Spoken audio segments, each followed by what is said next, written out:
Assalamualaikum warahmatullahi wabarakatuh anak-anakku sekalian. Seperti biasa, setiap hari Sabtu kita akan memulai kembali pelajaran bahasa Inggris.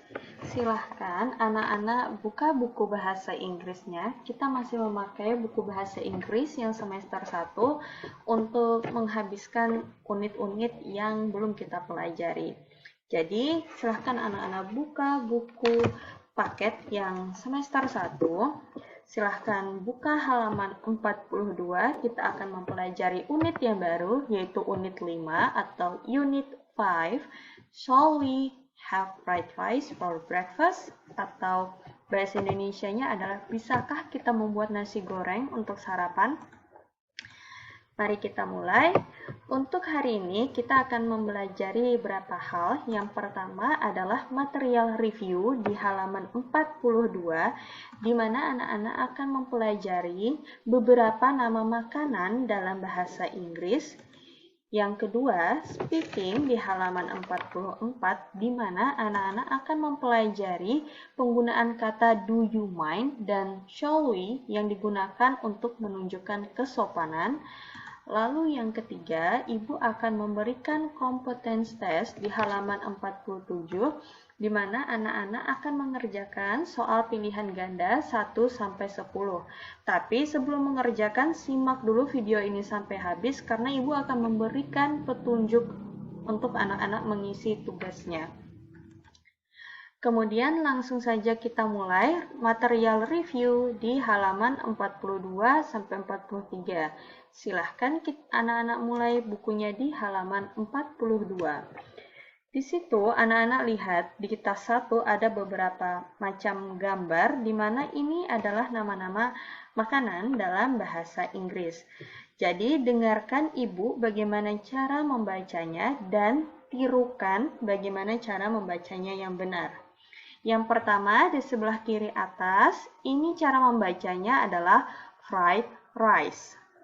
Ibu ulangi, fried rice, yang artinya nasi goreng. Lalu gambar yang kedua, bacanya porridge. Ibu ulangi, porridge, yang artinya bubur. Kemudian selanjutnya, cara membacanya adalah bread. Ibu ulangi, bread, yang artinya roti. Lalu sebelah kanan ada cake. Ibu ulangi, cake, yang artinya kue. Sebelah kiri bawah, cara membacanya adalah noodle. Ibu ulangi, noodle, yang artinya mie.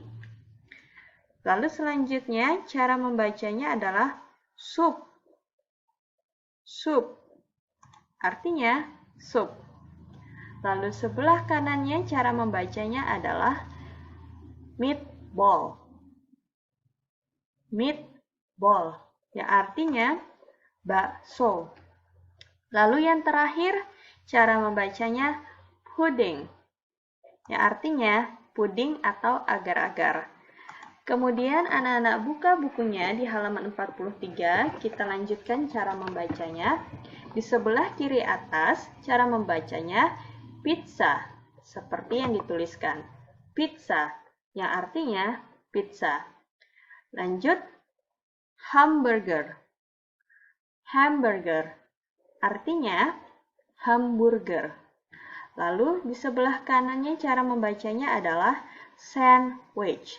Ibu ulangi, sandwich, yang artinya roti lapis. Kemudian sebelah kanan cara membacanya French fries. Ibu ulangi, French fries, yang artinya kentang goreng. Sebelah kiri bawah ada fried chicken. Ibu ulangi, fried chicken, yang artinya ayam goreng. Lalu selanjutnya ada fried fish. Ibu ulangi, fried fish, yang artinya ikan goreng. Lalu sebelah kanan ada steak. Steak, yang artinya stick dalam bahasa Indonesia. Kemudian sebelah kanan ada coffee. Cara membacanya coffee, yang artinya kopi dalam bahasa Indonesia.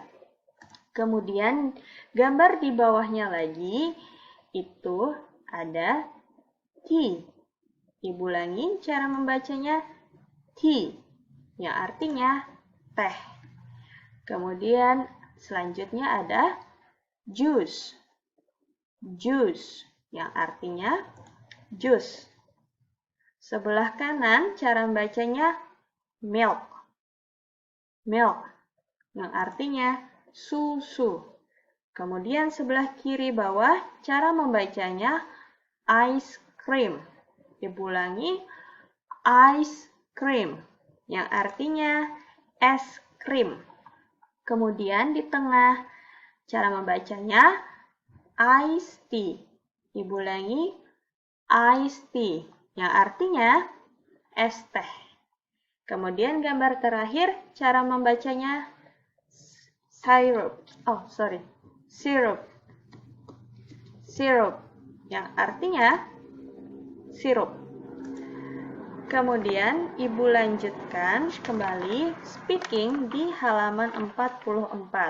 Silahkan anak-anak buka halaman 44. Kalau anak-anak lihat di sebelah kiri atas itu ada tulisan untuk menunjukkan kesopanan kita gunakan ungkapan do you mind dan shall we dalam bahasa Inggris. Di mana kesopanan ini anak-anak bisa berikan kepada orang yang lebih tua atau teman sebaya tapi baru dikenal atau dengan kakak, guru, dan sebagainya. Jadi ini sama menunjukkan kesopanan dalam bahasa Indonesia. Menggunakan ungkapan do you mind dan shall we dalam bahasa Inggris. Yang pertama, to ask for help or a thing. Yang artinya, ini digunakan untuk meminta tolong kepada orang lain mengenai sesuatu atau mengambilkan barang. Jadi, ini anak-anak minta tolong kepada orang lain untuk mengambilkan sesuatu, mengambilkan barang, atau meminta tolong dalam hal apapun. Contohnya adalah kita menggunakan do you mind. Ini do you mind artinya sendiri apakah kamu tidak keberatan. Itu bahasa sopannya. Contoh yang pertama adalah do you mind helping me to move this table? Bisakah kamu menolong saya untuk memindahkan meja ini? Lalu yang kedua, do you mind lending me your pen? Bisakah kamu meminjamkan pulpen itu ke saya? Lalu yang ketiga, ada do you mind slicing the garlic? Bisakah kamu mencincang bawang putih itu? Dan yang terakhir, di buku anak-anak ada contohnya do you mind giving me a little sugar? Atau bisakah kamu memberi saya sedikit gula? Jadi ini ungkapan ketika anak-anak meminta sesuatu dan meminta tolong kepada orang lain dengan ungkapan yang lebih sopan. Jangan lupa gunakan do you mind. Lalu yang kedua ada to ask necessity, yaitu untuk menawarkan sesuatu baik itu barang atau pertolongan kepada orang lain dengan cara yang sopan, yaitu menggunakan shall we. Ibu ulangi, shall we. Contohnya kita lihat di buku anak-anak yang pertama ada shall we go now? Atau apakah kita bisa pergi sekarang? Artinya dia menawarkan diri, apa kita bisa pergi sekarang secara bersama-sama. Lalu yang kedua ada shall I bring you a glass of water? Apa saya boleh membawakan kamu segelas air? Di mana kata ini adalah dia menawarkan untuk memberikan air kepada orang lain dengan cara yang sopan. Lalu yang terakhir ada shall we turn on the air conditioner? Yang artinya apa kita bisa menyalakan AC? Nah, itu penggunaan bagaimana do you mind dan shall we dalam hal kesopanan, di mana perbedaannya tadi, Ibu ulangi sekali lagi, do you mind adalah ketika anak-anak ingin meminta tolong kepada orang lain untuk bisa meminta tolong mengenai pertolongan atau meminta barang kepada orang lain.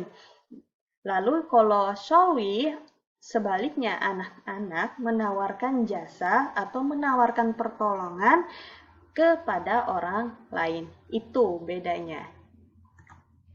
Lalu, yang terakhir, kita akan mengerjakan competence test. Silahkan anak-anak buka halaman 47. Di sini, silahkan anak-anak kerjakan soal pilihan ganda 1 sampai 10. Nanti anak-anak tinggal kerjakan di buku paket dan kirimkan foto hasil tugasnya ke nomor WA pribadi Ibu. Lalu Bu, bagaimana kalau saya tidak mengerti bahasa Indonesia-nya nomor 1 sampai nomor 10? Nah, di sini Ibu contohkan, silahkan anak-anak buka Google Translate di HP-nya. Ibu contohkan nomor 1. Di situ ada tertulis, when you are hungry, you will, titik-titik. Kalau anak-anak tidak mengerti bahasa Indonesianya, ini Ibu contohkan, silahkan buka Google Translate dan ketik di bagian Inggrisnya, tulis katanya selengkap mungkin. Semua kata bisa anak-anak cantumkan di Google Translate tersebut, nanti akan keluar bahasa Indonesianya. Jadi contohnya nomor 1, when you are hungry, you will, ini bahasa Inggrisnya. Kita artikan ke bahasa Indonesia. Yaitu ketika kamu lapar, kamu akan, nah jadi anak-anak sudah dapat artinya dalam bahasa Indonesia dan anak-anak bisa menjawab ke bahasa Inggris atau anak-anak bisa mengerti apa bahasa Indonesianya dari bahasa Inggris di soal itu. Jadi anak-anak bisa mengerjakan nomor 1 sampai 10 dengan menggunakan Google Translate atau anak-anak bisa menghubungi Ibu apabila ada pertanyaan terkait materi atau soal yang diberikan. Akhir kata, demikian yang Ibu sampaikan pada hari ini. Terima kasih atas perhatian anak-anak. Tetap semangat belajarnya. Wassalamualaikum warahmatullahi wabarakatuh.